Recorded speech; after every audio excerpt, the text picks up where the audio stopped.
ini kita datangkan khas untuk bercerita bersama dengan kita hari ini. Seorang yang tidak asing lagi, bukan saja terkenal di negeri Sabah tetapi juga di seluruh Malaysia. Sudah pun melebarkan sayapnya ke luar dari Malaysia juga. Kita bersama dengan Abby Cornelis yang merupakan penggiat seni negeri Sabah yang cukup berbakat hari ini. Sihat, Abby? Alhamdulillah. Alhamdulillah. Tengok dari sini kan macam Amirhan kan? Itulah. Pula. Tapi itulah Sabah. Okeylah, Abby, kita tahu sebenarnya di sebalik penganjuran Carnival Rio ini adalah untuk merancangkan kembali industri seni kreatif di Sabah kita. Kalau bagi Abby sendiri memang aktif dalam menerbitkan, menjadi pengarah ataupun mereka sendiri yang aktif dan sebagai pengkarya, penggiat seni di negeri Sabah. Tapi kalau kita lihat dari segi mengembangkan ataupun kita ingin memperkenalkan lagi industri kreatif ini melalui lensa kamera, maksudnya melalui visual ataupun foto dan sebagainya, sehingga ke waktu inilah bagi pandangan Abby dalam kita mempromosikan pelancongan lah, contohnya pelancongan di negeri Sabah ini, bagaimana sejauh mana ia boleh merubah dan juga memberikan peluang yang cukup besar kepada industri pelancongan dari segi promosinya itu sendiri. Alhamdulillah, sebenarnya kita bersyukur. Pertama sekali kita bersyukur sebab sekarang ni kita tengok semakin banyak sudah acara yang dilangsungkan selepas beberapa tahun ni kita menghadapi satu orang bilang sebagai tragedi lah kan. Alhamdulillah. Semestinya bagi saya sebagai seorang penggiat industri dalam industri kreatif ni, saya memang sudah lama saya juga sudah melihat peranan industri kreatif ni, terutamanya dari sudut lensa kamera untuk mempromosikan pelancongan memang tidak dinafikan dan sangat-sangat penting. Dan ini satu medium yang sangat bagus sebenarnya untuk kita mempromosikan pelancongan yang ada di negeri Sabah kita ni. Sebab kalau dibandingkan dengan dulu kita menggunakan cara orang bilang analog kan, agak susah sikit. Sekarang ni sudah orang bilang sudah semakin mudahlah untuk kita mempromosikan. Sebagai contoh, kita boleh menghasilkan video-video kan, dia angin pun cakap betul. Banyak menerbitkan kan video-video yang sangat indah, yang sangat cantik, dengan orang bilang dengan penggunaan teknologi yang tingkat tinggi, pada level tingkat tinggi. Kita menghasilkan satu karya ataupun satu finish produk yang sangat berkualiti, yang boleh menarik hati orang-orang yang menonton.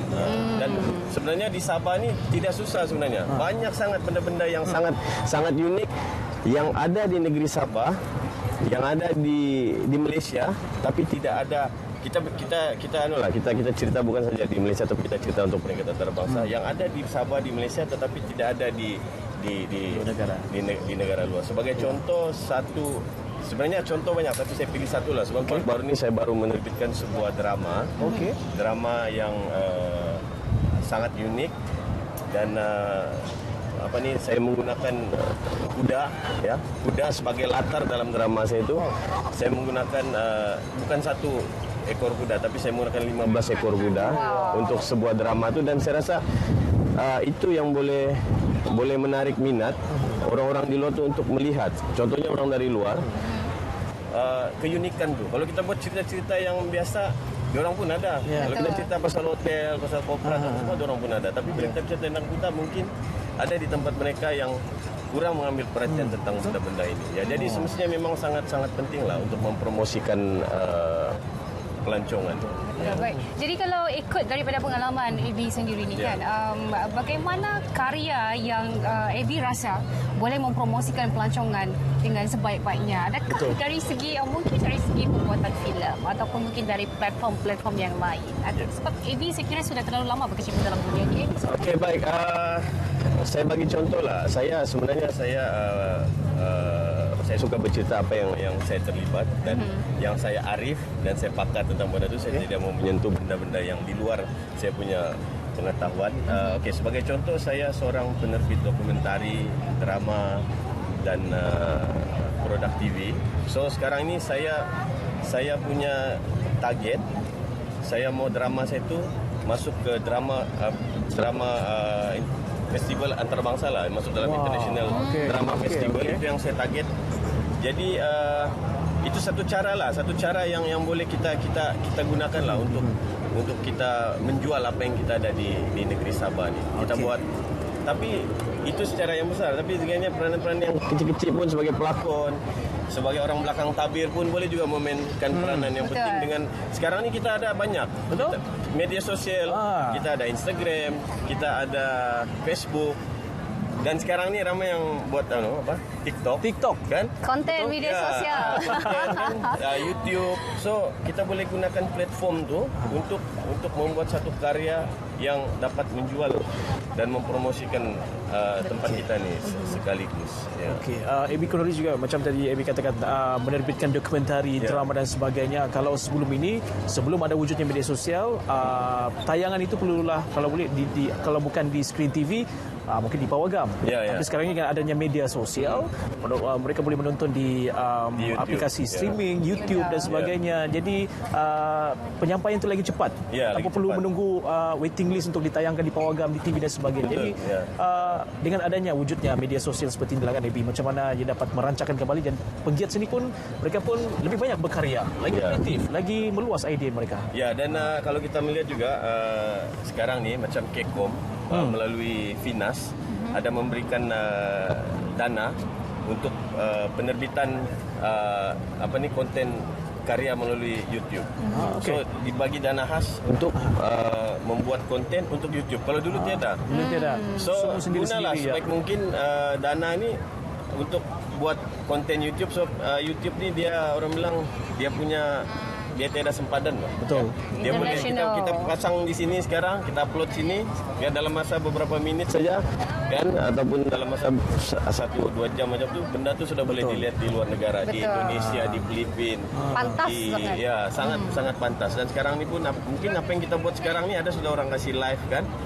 Boleh bukan saja live melalui TV kan. Di RTM Klik sebenarnya sekarang ni diorang juga boleh menyaksikan live streaming. Tapi kan Redman sebenarnya kalau kita bercerita dengan AB ni kan, macam kalau boleh satu hari pun tidak cukup kan. Terlalu banyak pengalaman ilmu yang mau dikongsikan bersama dengan kami ni sebenarnya oleh AB ni kan.